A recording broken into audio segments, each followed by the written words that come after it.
All right, hello everybody. Welcome back to another video. And in this video, we're going to be doing a paper 2 question. And this is from an HL paper from the November 2018 batch. So they've asked us, an organic compound containing carbon, hydrogen, and oxygen has 62.02% carbon and 10.43% hydrogen by mass. Now, they've asked us to determine the empirical formula of the compound showing your working. Now, such questions, they come up in almost every single exam. And now this question will lead into a question from topic 21, where they ask you to determine a functional group using the infrared spectrum. And then they'll ask you to determine the mass using the molecular mass using the mass spectrum. And then they will ask you to finally determine the structural formula. So this format of question, I have seen it come in so many exams. And there's a good chance that it'll also come in your exam. So that's why it is important to know how to work through these questions. And I'm going to show you exactly how to do that. So the very first step, determine the empirical formula of the compound. So this is a question from topic 1. And I know personally, even myself, I found this topic very hard, and I didn't understand how to calculate the empirical formula, but I'm here to show you how to do that. And it is very simple. The very first thing you need to do is you need to assume that whatever organic compound this is, you don't know what it is. So whatever the organic compound it is that they've given you 100 grams of it. You just have to assume that. So if there are 100 grams of the compound and 62.02% of that compound is carbon and 10.43% of that compound is hydrogen, and then you can calculate oxygen, because if it's 100%, you just do 100%, you have 100% of any substance minus 62.02 plus 10.43, and this will give you 27.55% is oxygen. So now we know this because I hope you've understood what I've done over here. The total mass is 100%, and they've given us the percentage of each of the other two elements in the compound. So oxygen, we just have to calculate by subtracting whatever is left over. Sorry, by finding out whatever is left over. So that's how it's done. So now that we know that oxygen makes up 27.55%, I'm just going to write everything we know over here. So carbon is 62.02%, hydrogen is 10.43%, and oxygen is 27.55%. And now if you add all of these numbers up, you'll see that it's equal to 100%. Now, anyways, so now that we assume that the mass of whatever the compound that they have given us, it's 100 grams. They've given us 100 grams of mystery compound, organic compound, and they've asked us to find the empirical formula.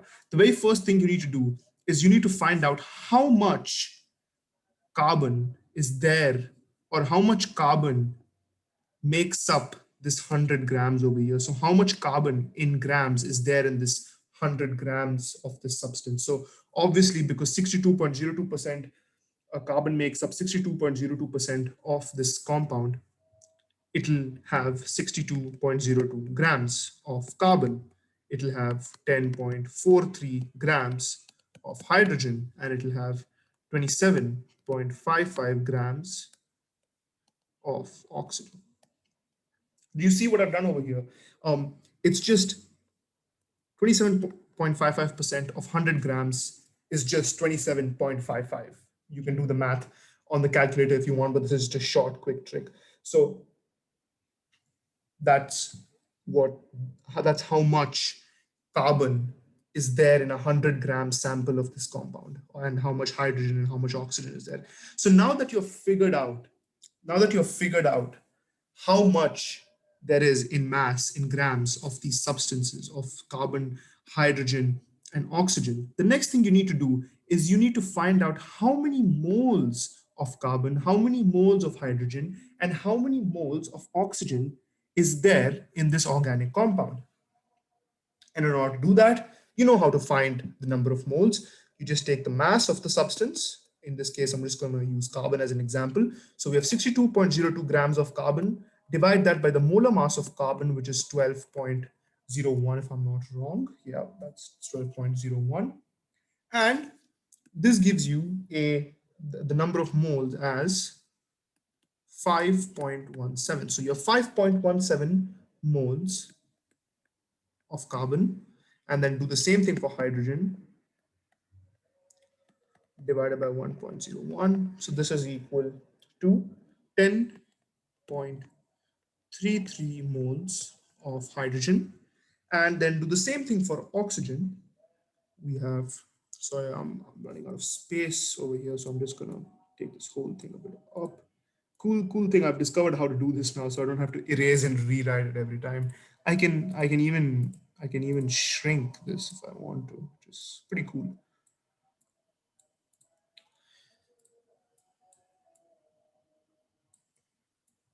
Sorry for that. Anyways, we have 27.55 grams of oxygen, and divide that by the molar mass of oxygen, which is 16. And we get the number of moles as 1.722 moles. This is a 2, by the way, sorry. 7.22 moles. Now, what do we do after this step? We have found out where is all of this leading up to? How on earth are we going to find the empirical formula of the substance by doing this? I'm going to get to that.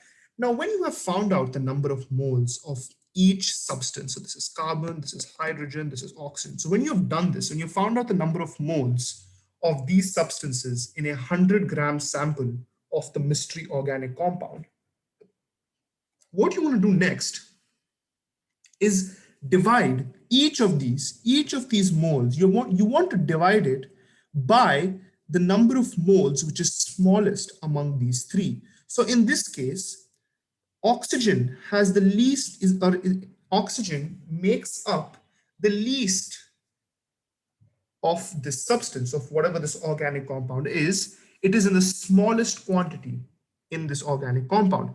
So you divide carbon, the number of moles of carbon, which is 5.17, you divide it by 1.722. You divide the number of moles of hydrogen, which is 10.33, you divide that also by 1.722. And even oxygen, the number of moles of oxygen, you also divide that by itself. So you just get 1 over here. You get approximately 6. You get the actual answer is 5.99, but you have to round that up a bit. So you get 6, and for this you get approximately 3. So what is this? What are these numbers that we've calculated over here? These are the ratios. This is the ratio of the amount of carbon to the amount of hydrogen to the amount of oxygen. So these are the ratios. And this is what our empirical formula is. So the empirical formula of this mystery organic compound is C3, because this is for carbon, hydrogen, oxygen. It is C3, H6, and just O. You could put a 1 here, but that really, we don't do that in chemistry. So it's just not there. This is the empirical formula. So everything that we did, we found the number of moles, and then we found the ratio of each of the elements in the compound, the ratio of it to each other in terms of the mass, or in terms of the number of moles. And that is what the empirical formula is. So I hope you've understood what I've done over here.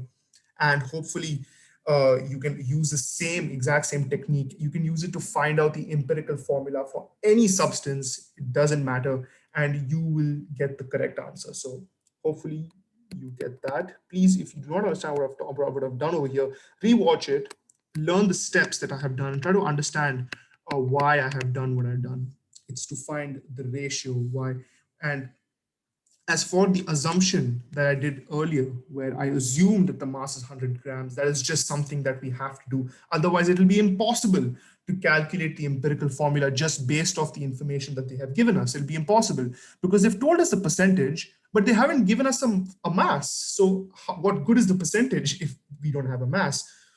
So that's why you have to assume the mass is 100 grams, because it makes our life easier, because 100 grams, you can directly find the grams of carbon, the grams of hydrogen, the grams of oxygen if it's just 100 grams.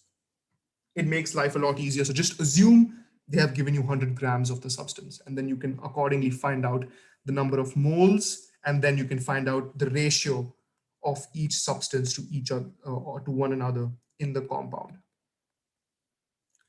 Let's move on to the next part of question number 2. So they've asked us over here in the infrared spectrum of the compound. So they still haven't told us what this compound is. Remember, they still haven't told us the compound. That is being kept a mystery. They've just given us the empirical formula, and they've asked us to determine the functional group of this compound using the infrared spectrum.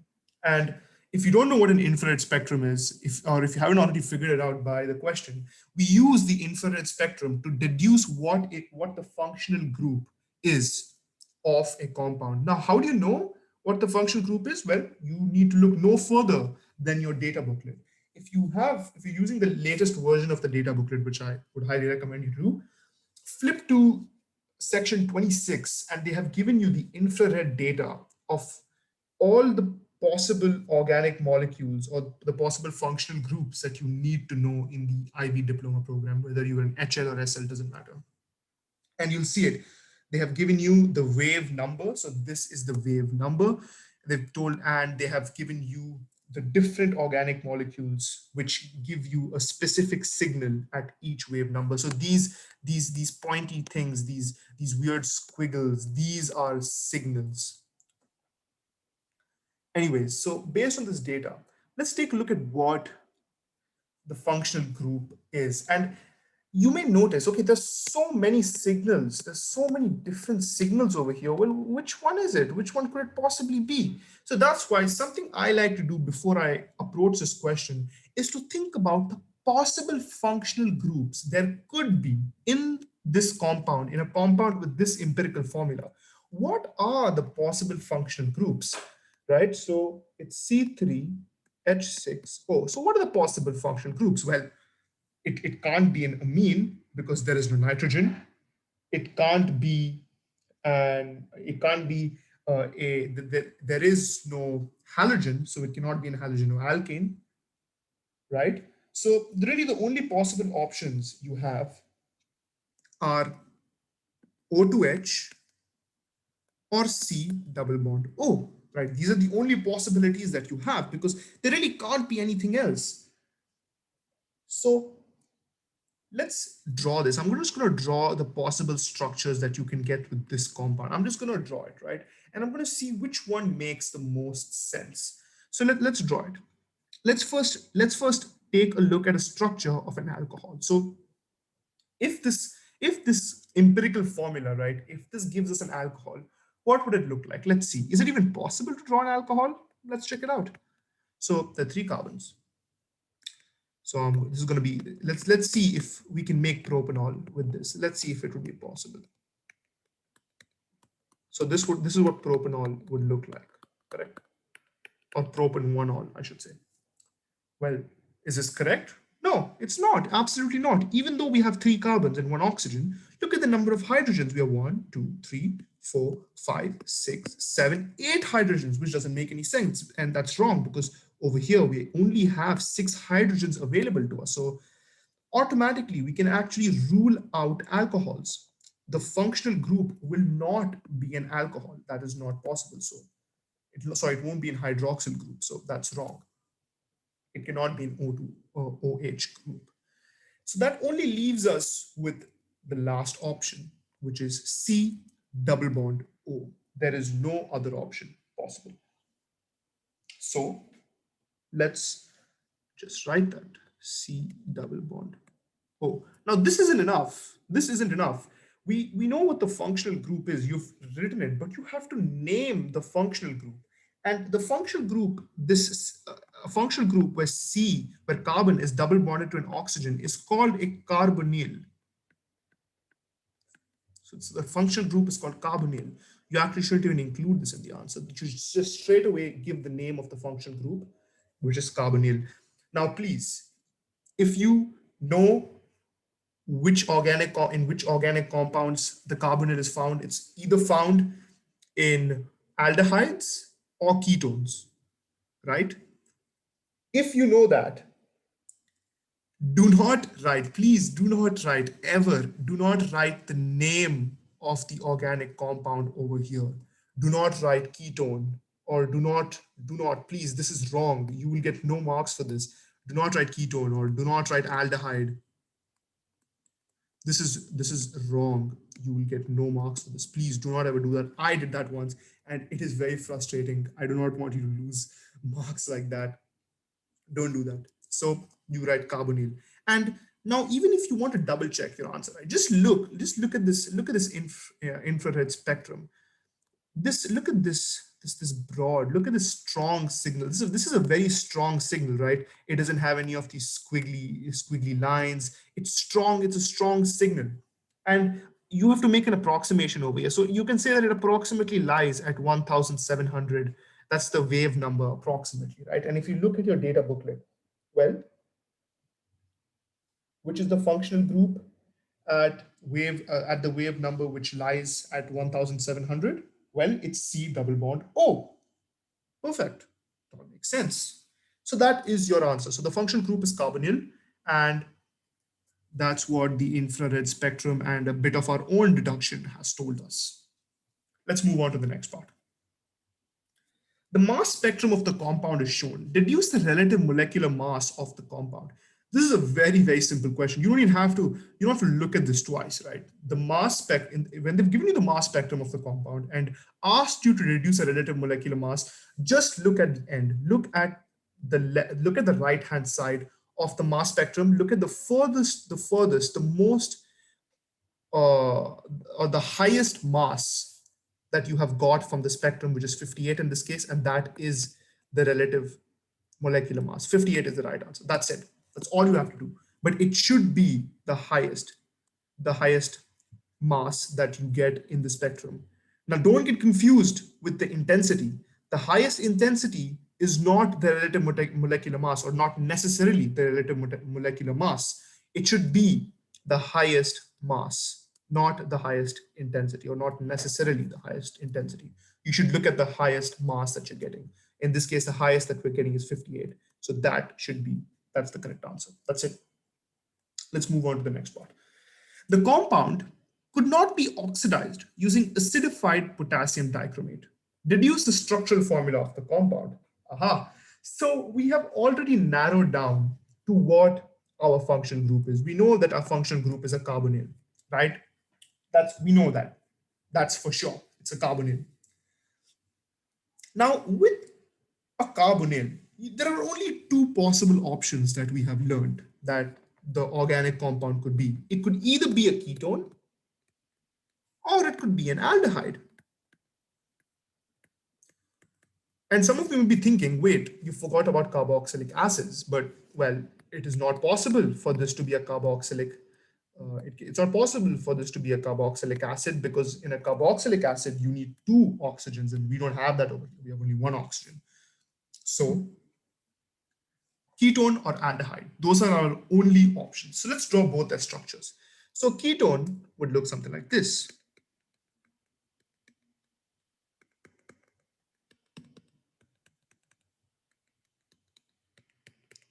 Right? Let's see if it adds up. Are there 3 carbons? Yes, there are 3 carbons. There's 1 oxygen, and there are 6 hydrogens. So yep, this works. Let's draw the aldehyde.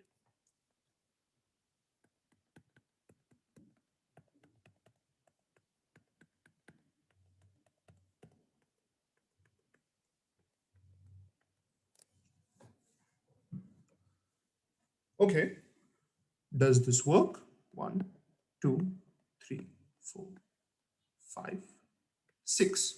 Great. We have 6 hydrogens and we have 1 oxygen. So yeah, this works too. So well, which one of this is it?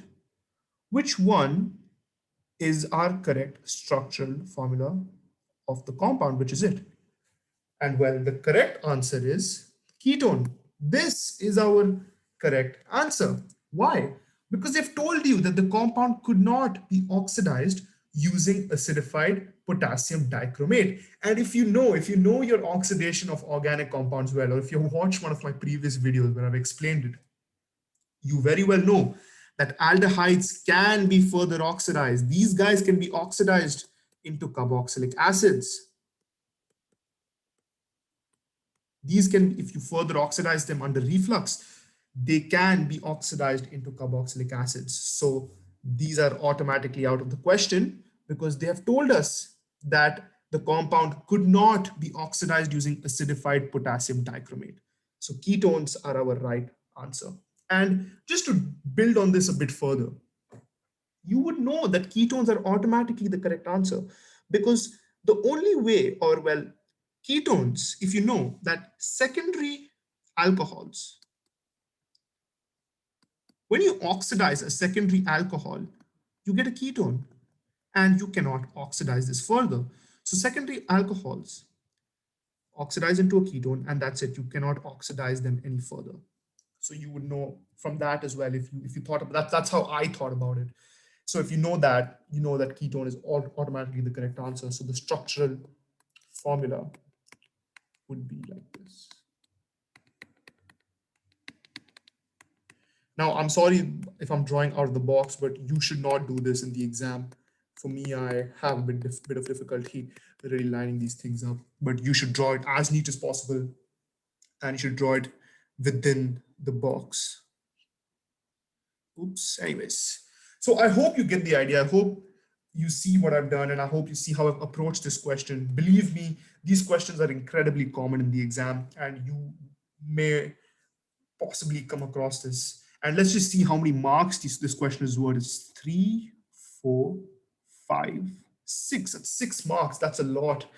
And you know, this could, each mark counts. So make sure you do each question with incredible precision, right? The most frustrating thing ever is to miss out on that higher band or you know that level 7 or level 6 by 1 mark. It is incredibly frustrating. So make sure you don't let that happen. I hope this video has helped you a lot. I hope that I've cleared up any doubts that you may have had on certain concepts. And please, if you have any questions regarding the concepts I have done over here or any other topic in chemistry, drop them down in the comments below, message me on my social media, or send me an email. I'm open to all modes of communication and I will be more than happy to help you. Thank you so much for watching this video. I will see you in another video with another set or another question. Thank you.